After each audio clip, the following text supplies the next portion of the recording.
Oil and the people who bring it to us are so much a part of our lives that they're everywhere. Each day, every day. If that's not progress, what is?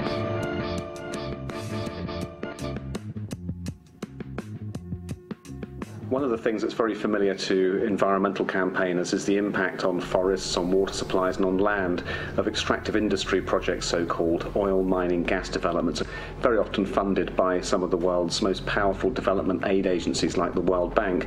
That is a false choice, because not only are these projects harming the environment, they're not actually helping to reduce poverty either.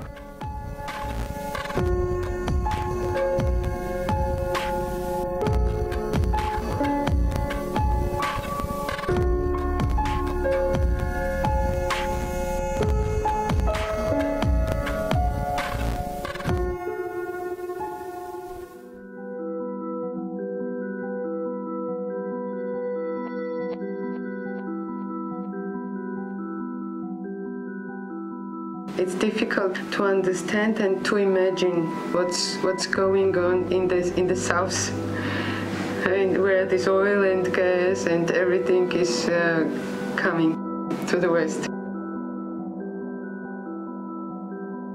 La industria petrolera y la minería de oro a cielo abierto han provocado más pobreza en el país. Nosotros tenemos una campaña en Latinoamérica que se llama Sí a la vida y no a la sífilis.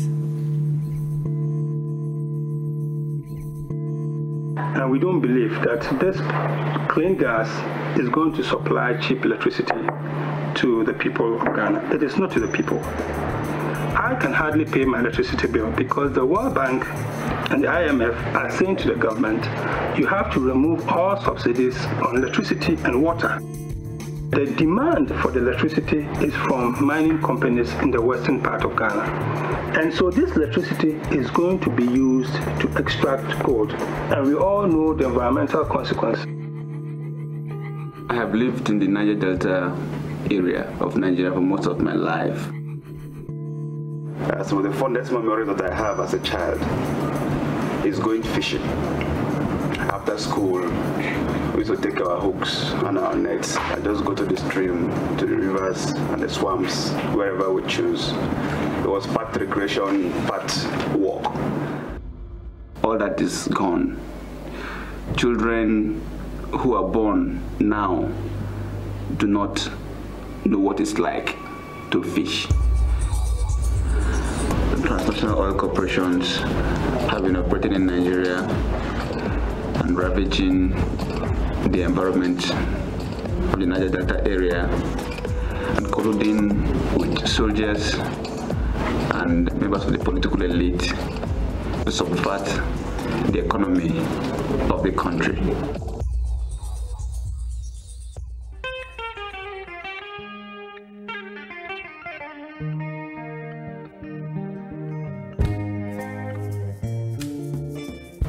We are currently at the central station of The Hague. This is the first part of the journey of the speakers tour, where we're going to meet with 15 representatives of the Ministry of Foreign Affairs, the Environment, Economics and Financial Department. Large amounts of Dutch public money is invested in IFIs, and we do not have the impression that the government, the second chamber and you as officials are controlling or monitoring that money.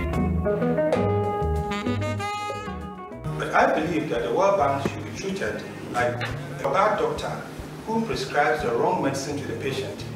And if the sickness is worsened or if the patient dies, the doctor is held responsible. We're going to take this to the political decision makers in the second chamber and the parliament. I'll jump in and put some pressure on the Dutch government. No guarantees for good results, but I'm there. Yeah? Okay. Thank you very much. Welcome. We want to stimulate more democratic oversight on monies invested by the Dutch government into multilateral banks. My name is Theo Anderson. I work for Friends of the Earth in Ghana. What I'm going to talk to you about this afternoon is about the West African gas pipeline. I don't know whether you all know where Ghana is, but I've seen Africa back. I'll quickly show you. Nigeria is at the production end and Ghana is at the consumption end. Possibility was realized that gas that is being flared from Nigerian oil wells could be piped and transported to Ghana. So many benefits were perceived from this project, and those benefits are used to sell the project to the general public and also to investors. The project is estimated to cost about $550 million US. The pipeline is supposed to promote regional integration and facilitate economic growth and development in West Africa. West African sub-region is going through very turbulent times. We know of the civil war in Liberia, in Sierra Leone, now Côte d'Ivoire, problems in Togo. I don't think we can afford to have a major social and political conflict in Nigeria. Where the gas is taken from places of human rights abuse, social instability, corruption, and destruction of the environment as a result of the activities of the oil companies. And so Ghana is going to be the major consumer of this gas.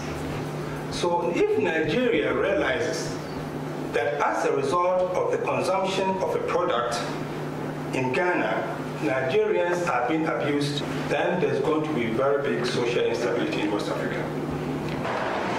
The project is supported by a consortium of oil companies, Shell, Chevron, and Texaco. Under the Kyoto Protocol, gas flaring should be reduced by the Nigerian government by the year 2008. And yet Chevron, Shell, and Texaco do not have any proposal for ensuring that this happens. There's no evidence of any technology to reduce the gas flaring. Climate change would alter the climatic conditions that favor the production of specific food and subsistence agriculture. And in that case, there's going to be continuous dependence on North for food. So we think that climate change has the potential to destabilize the whole agriculture and social structure of our country. This project lacks participation and accountability to the local people. The people of Ghana have not had the opportunity to understand the full project. The Parliament has not had the opportunity to understand the full project. And last year, the European Union commissioned a team, an independent team, to look at this whole project. And I'll read to you the conclusions. The West African gas pipeline is designed in a way that gives very high real returns to the American investors. Whether we like it or not, they have extreme influence on our government.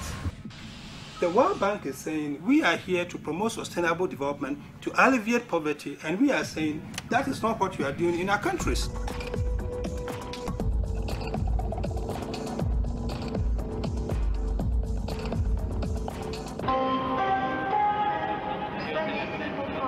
We have come to Paris to speak to government officials, NGOs, and also students to get solidarity for our campaign against the World Bank.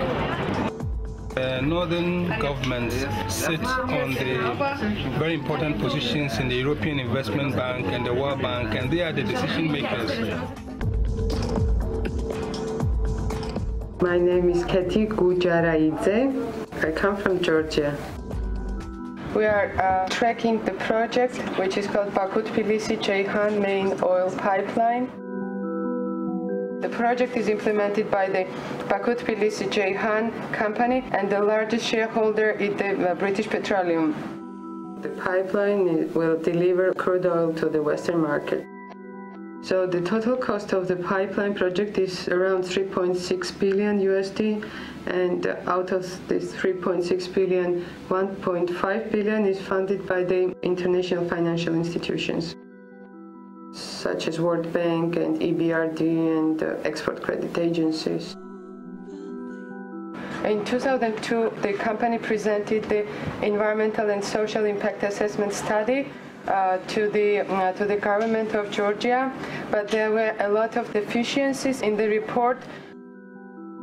The pipeline is crossing very sensitive areas in Georgia. A national park, a managed reserve, it crosses the wetland area. It crosses also the aquifer of groundwater and mineral waters. The alternatives to the route were not presented. In 2002, the project was approved by the Georgian government, despite resistance from the Georgian non-governmental organizations and scientists.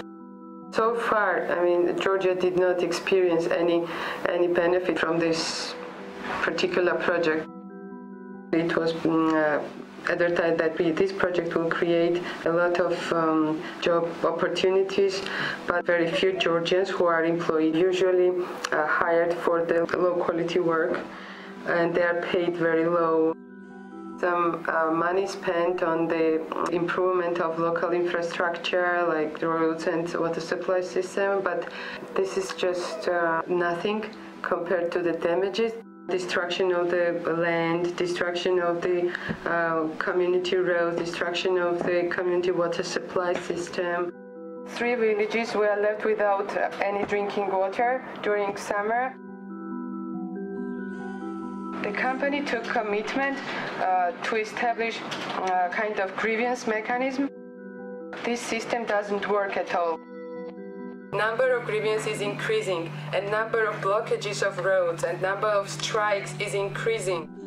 And we are afraid that anger of people who are affected by the pipeline project will be directed toward the pipeline itself. And in such case, we think that government will use the armed forces against them.